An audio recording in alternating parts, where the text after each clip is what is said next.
Hey everybody, Jessie here from jessiebanks.com, back with another video for Kraftin Kimmie stamps. So today I have a super fun one for you guys. No coloring involved, lots of stamping using the great inks. So what I have here is just four pieces of Nina Solar White cardstock. This is available in the Kraftin Kimmie store. It will be linked down below. I have my stamp tool here. I have the Holly Jolly Ornaments stamp set. And then I have 3 ink pads. So I have the new red ink pad, that one, and the black.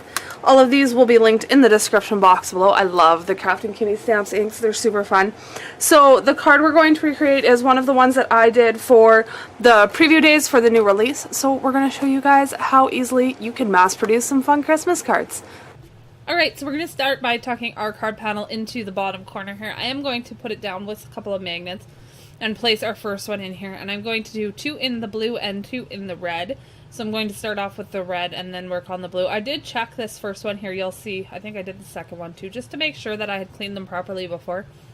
I inked them up with the blue, and then I pulled in a piece of scrap cardstock just to make sure that I wasn't going to get any red residue, that I had cleaned them properly and didn't have to worry about that.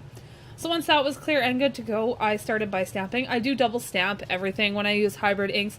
They dry out and flatten themselves out in the paper as they dry, but I just like the double impression and getting the depth of that color a little bit further. So I always do that when I'm working on cards like this.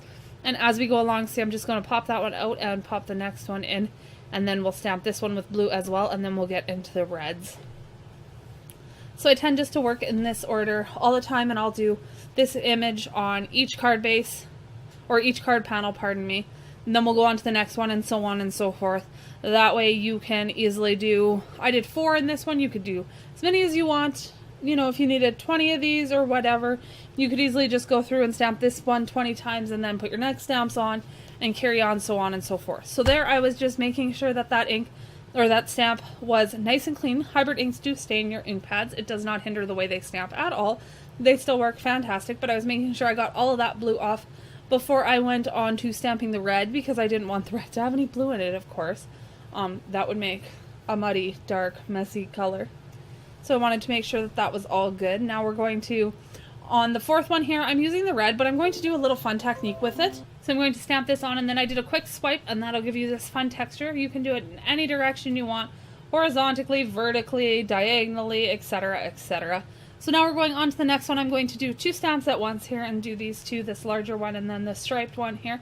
And we're just going to go through, and it's the same process over and over again, which makes it super simple because you get everything tucked into that corner nice and tight. So you always know where to put that piece of cardstock, and then you just work your way going through. I checked this one too, and then I quit checking because I figured if I cleaned all those, I cleaned the other ones. Thankfully I did, but sometimes I don't.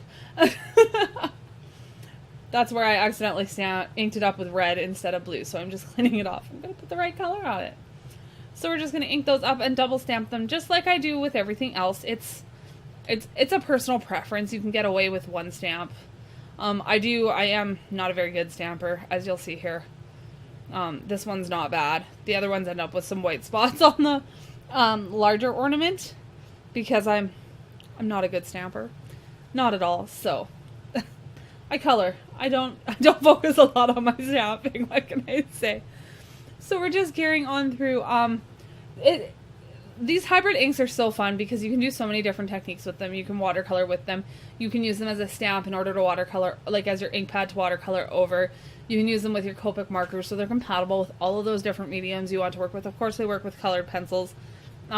With all the different colors that Kim has to offer and everything else, you can get colors for any type of occasion that you want to make a card for and mix and match the different colors in order to, you know, like we just came out with the red and green, and then there's that blue. Well, you could do like red and blue, and you can yellow, and you can do fall themes and spring themes and winter themes, and it's so fun to have all these different colors to play with.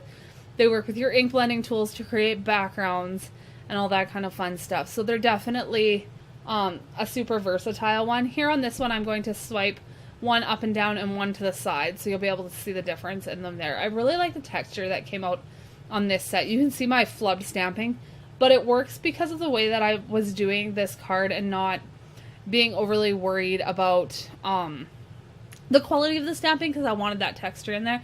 And it's a super easy technique because once you get that ink on there, you just swipe right across it with that ink pad, and it gives you that texture, and away you go. Nice and simple, a fun little alternative instead of just having the solid stamping, which is beautiful as well, but when you're mass producing them, it kind of gives you a little bit of variation into things.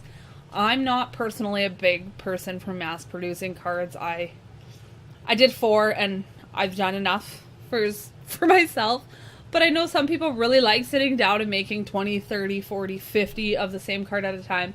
And this design with this stamp set from Kim's is awesome. It gives you lots of options for doing that. You can do different combinations of the ornaments. You can change the orientation of the card and do a vertical card instead of a landscape card. You can mix and match the arrangement of all of the ornaments. You can change the little hanging pieces. There's stars to add. There's different sentiments.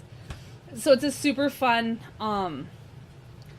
stamp set to be able to kind of alter what you're doing here. Now I'm going to go through and I'm going to add on, I'm using the same hanger for all of them.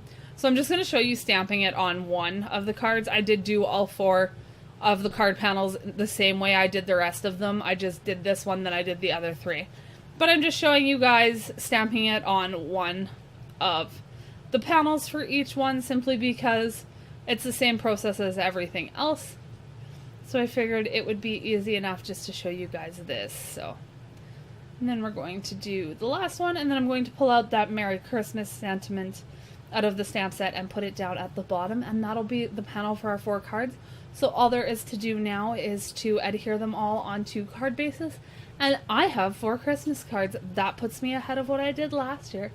I hope you guys enjoyed this video, and if you haven't picked up this stamp set, you can get it over at the Kraftin Kimmie Stamp store, and have yourselves a wonderful day. I'll see you guys very soon. Bye for now.